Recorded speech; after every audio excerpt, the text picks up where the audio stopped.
Hello friends, welcome to மக்கள் சேவை channel. இன்றைக்கி நம்ம ஒரு சூப்பரான இன்ஃபர்மேஷன் பற்றி தான் பார்க்க போகிறோம்.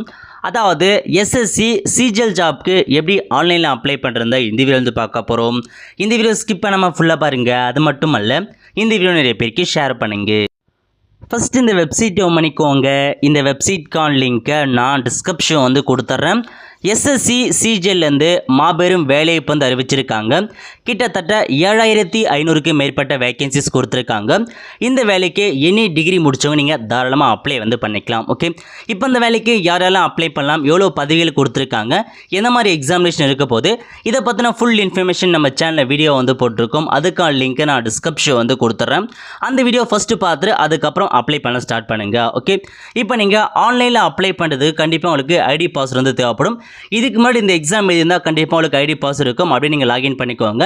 இல்லை ஃபஸ்ட் டைமே இப்போ தான் நான் வந்து எஸ்எஸ்சி எக்ஸாம் எழுத போகிறேன்னா கீழே கொடுத்துருக்காங்க பாருங்கள், நியூ யூசர் ரெஜிஸ்டர் நவ் அப்படின்ற ஆப்ஷன் நீங்கள் வந்து கிளிக் பண்ணிங்கன்னா பேசிக் இன்ஃபர்மேஷன் வந்து கேட்பாங்க. அதில் வந்து ஃபில் பண்ணதுக்கப்புறம் அக்கௌண்ட் வந்து கிரியேட் ஆகிடும். நீங்கள் அக்கௌண்ட் கிரியேட் பண்ணதுக்கப்புறம் யூசர் நேம் அண்ட் பாஸ்வேர்ட் உங்களுக்கு வந்து கிடச்சிடும். ஓகே, இப்போ இந்த லாகின் பேஜில் போயிட்டு உங்களுக்கு வந்திருக்க யூசர் நேமை அப்படியே பார்த்து நீங்கள் வந்து டைப் பண்ணிக்கோங்க. நீங்கள் அக்கௌண்ட் கிரியேட் பண்ண சில யூசர் நேம் கொடுத்துருப்பாங்க. அந்த யூசர் நேமை அப்படியே பார்த்து வந்து டைப் பண்ணிக்கோங்க. டைப் பண்ணி முடிச்சதுக்கப்புறம் கீழே பாஸ்வேர்ட் கேட்டிருக்காங்க பாருங்க. நீங்கள் எந்த பாஸ்வேர்ட் கொடுத்தாலும் சேம் அதே பாஸ்வேர்ட் என்டர் பண்ணிக்கோங்க. ஒருவேளை ஐடி பாஸ்வேர்ட் மாதிரி தான் கீழே கொடுத்துருக்காங்க பாருங்க, ஃபர்காட் பாஸ்வேர்ட், அந்த ஆப்ஷன் நீங்கள் வந்து கிளிக் பண்ணி ஐடி பாஸ்வேர்ட் ரிட்ரைவ் வந்து பண்ணிக்கலாம். ஓகே, இப்போ அந்த கேப்சர் கூட அப்படியே பார்த்து டைப் பண்ணிட்டு லாகின் அப்படின்ற ஆப்ஷன் நீங்கள் வந்து கிளிக் பண்ணால் போதும். இந்த மாதிரி ஒரு டேஷ்போர்டில் வரீங்க. ஓகே, இல்லை ஃபஸ்ட்டில் இருக்க பாருங்க, கம்பைன்டு கிராஜுவேட் லெவல் எக்ஸாமினேஷன், அது கீழே கொடுத்துருக்காங்க. அப்ளை அப்படின்ற ஆப்ஷன் நீங்கள் வந்து கிளிக் பண்ணால் டேரெக்டாக நம்ம அப்ளை பேஜுக்குள்ள வந்துடலாம். இதில் பேசிக் இன்ஃபர்மேஷன் எல்லாமே ஆட்டோமேட்டிக்காக அக்கௌண்ட்லேருந்து எடுத்துருக்கோம். ஒரு சில இன்ஃபர்மேஷன் மட்டுமே நீங்கள் வந்து ஃபில் பண்ணால் போதுமானது. ஓகே, ஸோ அப்படியே கீழே வந்தால் உங்களுக்கான எக்ஸாமினேஷன் சென்டர் கேட்டிருக்காங்க பாருங்க. இதில் வந்து பார்த்தோன்னா 3 சென்டர் நீங்கள் வந்து ஃபில் பண்ணுற மாதிரி இருக்கும். நீங்கள் எக்ஸாமினேஷன் எந்த டிஸ்ட்ரிக்டில் போய்ட்டு எழுத போகிறோம் அந்த டிஸ்ட்ரிக்ட் செலக்ட் பண்ணிக்கோங்க. தமிழகத்தை பொறுத்த வரைக்கும் ஒரு 7 அல்லது 8 டிஸ்ட்ரிக்ட் வந்து கொடுத்துருக்காங்க. சென்னை, கோயம்புத்தூர், மதுரை, நம்பர் 8 டிஸ்ட்ரிக்ட் வந்து கொடுத்துருக்காங்க. உங்களுக்கு நியரஸ்ட் டிஸ்ட்ரிக்ட் எதுவும் அதை நீங்கள் வந்து செலக்ட் பண்ணிக்கோங்க. 3 சென்டர் நீங்கள் வந்து செலக்ட் பண்ண மாதிரி இருக்கும். 3 சாய்ஸ் நீங்கள் கரெக்டாக வந்து கொடுத்துக்கோங்க. ஓகே, அதுக்கடுத்து நீங்கள் வந்து எக்ஸ் சர்வீஸ் மேனான்னு கேட்டிருக்காங்க. நீங்கள் எக்ஸ் சர்வீஸ் மேனா எஸ் கொடுத்துக்கோங்க. அப்படி எதுவுமே இல்லை, நீங்கள் சிம்பிளாக நோ அப்படின்ற ஆப்ஷன் நீங்கள் வந்து கிளிக் பண்ணிக்கோங்க. அப்படியே கீழே வாங்க, வேறு எதுவுமே வந்து ஃபில் பண்ண தேவை. அதுக்கப்புறம் 17.3 அந்த பேராகிராஃப் கொடுத்துருக்காங்க பாருங்க. நீங்கள் வந்து ஃபிசிக்கல் லிமிடேஷன் இருக்கான்னு கேட்டிருக்காங்க எக்ஸாமுக்கு. அப்படி இருந்தால் எஸ் கொடுத்துக்கோங்க. எதுவுமே இல்லாத பட்சத்தில் சிம்பிளாக நீங்கள் நோ அப்படின்ற ஆப்ஷன் மட்டும் கிளிக் பண்ணுங்க. எல்லாருமே இதுக்கு நோ அப்படின்ற ஆப்ஷன் வந்து செட் பண்ணிக்கோங்க. ஓகே, அது மட்டும் இல்லாமல் அப்படியே கீழே வாங்க, எதுவுமே நீங்கள் வந்து ஃபில் பண்ண தேவை. எல்லாமே வந்து டிசபிள் இருக்குது. ஸோ கீழே கொடுத்துருக்காங்க பாருங்க, அதாவது post of junior statistic officer, இந்த பதவிக்கு நீங்கள் அப்ளை பண்ண போகலான்னு கேட்டிருக்காங்க. இந்த பதவிக்கு நீங்கள் அப்ளை பண்ணுறவங்க எஸ் கொடுத்துக்கோங்க. எஸ் கொடுத்ததுக்கப்புறம் அதுக்கான தகுதி இருக்கான்னு கேட்டிருக்காங்க. இந்த ஜூனியர் ஸ்டாட்டிஸ்டிக்கல் ஆஃபீஸரை பொறுத்த வரைக்கும் உங்களுக்கு வந்து 12th நீங்கள் 60% வந்து பார்த்தா மேக்ஸில் மார்க் எடுத்துடும். அப்படி எடுத்துருந்தால் மட்டும்தான் இந்த பதவிக்கு அப்ளை பண்ணணும். நீங்கள் 12th 60% மார்க் எடுத்தால் தாராளமாக நீங்கள் வந்து பார்த்தா ரெண்டுத்துக்குமே எஸ் அப்படின்ற ஆப்ஷன் நீங்கள் வந்து கிளிக் பண்ணிக்கோங்க. அதுக்கடுத்து கேட்டிருக்காங்க பாருங்கள், அதாவது ஸ்டாட்டிஸ்டிக்கல் இன்வெஸ்டிகேட்டர் கிரேட் 2 அந்த பதவிக்கு அப்ளை பண்ண போகிறான்னு கேட்டிருக்காங்க. நீங்கள் எஸ் கொடுத்துட்டு அதுக்கான என்ன தகுதி இருக்குன்னா கண்டிப்பாக நீங்கள் வந்து ஸ்டாட்டிஸ்டிக்கலாக ஒரு சப்ஜெக்ட் எடுத்து படிச்சுங்க, டிகிரியில் கொடுத்துருக்காங்க. அப்படி நீங்கள் ஸ்டாட்டிஸ்டிக் சப்ஜெக்ட் எடுத்தால் மட்டும் எஸ் கொடுங்க, இல்லை நோ அப்படின்ற ஆப்ஷன் நீங்கள் வந்து செட் பண்ணிக்கோங்க. ஸோ நோட்டிஃபிகேஷன் படித்து பார்த்து இதுக்கான குவாலிஃபிகேஷன் தெரிய வரும். அப்படி இருந்தால் மட்டும் அந்த பதவிக்கு நீங்கள் அப்ளை பண்ணிக்கோங்க. ஓகே, அதுக்கடுத்து நீங்கள் ஏஜ் ரிலாக்ஸேஷன் கோரலான்னு கேட்டிருக்காங்க. எஸ் கொடுத்து எந்த மாதிரி ரிலாக்ஸேஷன் வருது அப்படின்னு நீங்கள் வந்து செக் பண்ணி பார்த்துக்கோங்க. ரிலாக்ஸேஷன் வந்து கொடுத்துக்கோங்க, இல்லை நீங்கள் நோ அப்படின்ற ஆப்ஷன் நீங்கள் வந்து செட் பண்ணிக்கோங்க. ஓகே, அதுக்கடுத்து உங்களுடைய ஹையஸ்ட் எஜுகேஷன் குவாலிஃபிகேஷன் கேட்டிருக்காங்க பாருங்க. ஸோ டிகிரி தான் கண்டிப்பாக வந்து பார்த்தா மினிமம் எஜுகேஷன் குவாலிஃபிகேஷன். இதில் போயிட்டு உங்கள் ஹையஸ்ட் குவாலிஃபிகேஷன் கேட்டிருக்காங்க. எம்பிஏவா, அதுக்கப்புறம் எம்சிஏவா, இந்த மாதிரி நிறைய ஆப்ஷன் கொடுத்துருப்பாங்க பாருங்க. உங்களுடைய ஹையஸ்ட் குவாலிஃபிகேஷன் நீங்கள் வந்து செட் பண்ணிக்கோங்க. ஓகே, அதுக்கடுத்து குவாலிஃபைங் எக்ஸாமினேஷன் குவாலிஃபிகேஷன் எடுத்துருக்காங்க பாருங்க. இல்லை போய் நீங்கள் கிராஜுவேஷன் அப்படின்ற ஆப்ஷன் நீங்கள் வந்து செட் பண்ணிக்கோங்க. ஃபஸ்ட் ஆப்ஷன் கொடுத்துக்கோங்க. நெக்ஸ்ட் வந்து ஸ்டேட்டஸ் கேட்டிருக்காங்க பாருங்க. டிகிரியை பொறுத்த வரைக்கும் நீங்கள் வந்து பாஸ் பண்ணலாம் அப்பியரான்னு கேட்டிருக்காங்க. நீங்கள் பாஸ் பண்ணியிருந்தால் பாஸ்ன்னு கொடுங்க. இல்லை நான் வந்து படிச்சுட்டு இருக்கேன், ஃபைனல் இயர் படிச்சுட்டு இருக்கேன்னா அப்பியரிங் அப்படின்ற ஆப்ஷன் நீங்கள் வந்து கிளிக் பண்ண மாதிரி இருக்கும். ஓகே, அதுக்கடுத்து பாசிங் இயர் கேட்டிருக்காங்க. நீங்கள் டிகிரி வந்து எப்போ பாஸ் பண்ணீங்களோ அதுக்கான இயர் நீங்கள் வந்து மென்ஷன் பண்ணிக்கோங்க. அதுக்கடுத்து உங்கள் டிகிரி எந்த ஸ்டேட்டில் படிச்சிங்கன்னு கேட்டிருக்காங்க. நம்ம தமிழ்நாடுனா தமிழ்நாடு வந்து கொடுத்துக்கலாம்.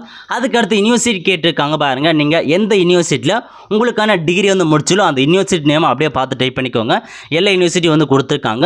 அதுக்கடுத்து காலேஜோட ரோல் நம்பர் கேட்டிருக்காங்க பாருங்கள். உங்கள் ரோல் நம்பர் கொடுத்துக்கோங்க. நெக்ஸ்ட்டு டிகிரியில் நீங்கள் எவ்வளோ பர்சன்டேஜ் மார்க் எடுத்தீங்களோ அதில் பர்சன்டேஜாக கொடுத்துருக்காங்க.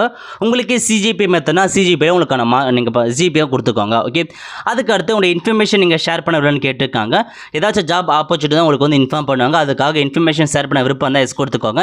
இல்லை எனக்கு விருப்பம்லாம் நீங்கள் சிம்பிளாக நோ அப்படின்ற ஆப்ஷன் நீங்கள் வந்து செட் பண்ணிக்கோங்க. ஓகே, அதுக்கடுத்து அப்படியே கீழே வந்தால் ஃபோட்டோ சிக்னேச்சர் கேட்டிருக்காங்க பாருங்கள்.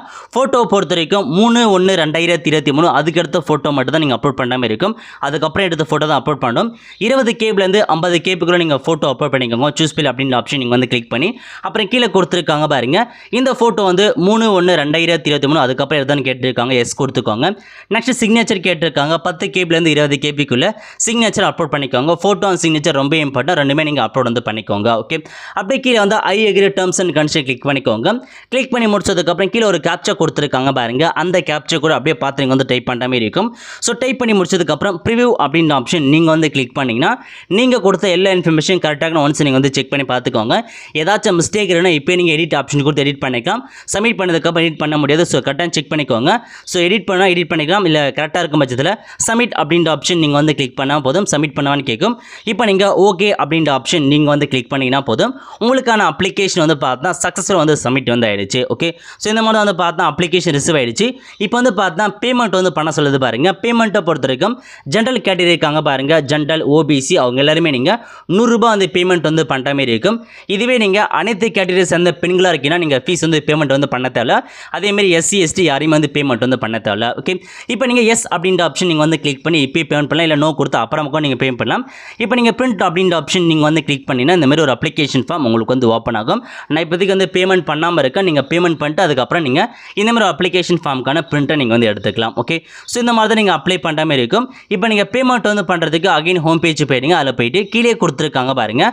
ஸோ பேமெண்ட் அப்படின்ற ஆப்ஷன் கொடுத்துருக்காங்க பாருங்கள். 3/4 அந்த ஆப்ஷன் நீங்கள் வந்து கிளிக் பண்ணி 100 ரூபீஸ் நீங்கள் பேமெண்ட் வந்து பண்ணுற மாதிரி இருக்கும். ஆன்லைன் வந்து செட் பண்ணிக்கோங்க. இப்போ நீங்கள் சப்மிட் அப்படின்ற ஆப்ஷன் நீங்கள் வந்து கிளிக் பண்ணால் போதும். டேரெக்டாக நீங்கள் பேமெண்ட் பண்ணுற பேஜில் வந்து போயிடுங்க. ஓகே, இதில் வந்து பார்த்தீங்கன்னா கிரெடிட் கார்டு கொடுத்துருக்காங்க, நெட் பேங்கிங் கொடுத்துருக்காங்க, யூபிஐ கொடுத்துருக்காங்க. ஏதாச்சும் ஒரு பேமெண்ட் மெத்தட் யூஸ் பண்ணி நீங்கள் பேமெண்ட் வந்து பண்ணிக்கோங்க. பேமெண்ட் பொறுத்த வரைக்கும் ஜென்ரல் கேட்டகரி, ஓபிசி மட்டும் பேமெண்ட் வந்து பண்ணால் போதுமானது.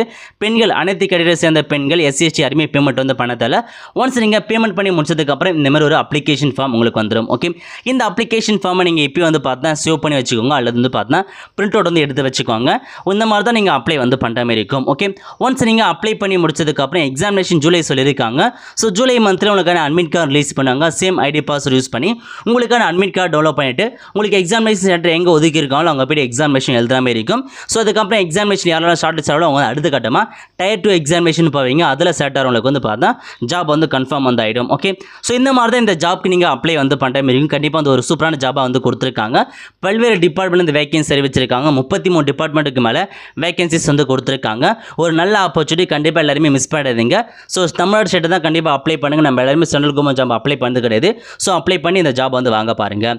அவ்வளோதான் ஃப்ரெண்ட்ஸ். கண்டிப்பாக இந்த வீடியோ லைக் பண்ணுங்கள். அது மட்டும் அல்ல இந்த வீடியோ நிறைய பேருக்கு ஷேர் பண்ணுங்கள். அடுத்து ஒரு நல்ல வீடியோவில் சந்திப்போம். நன்றி, வணக்கம்.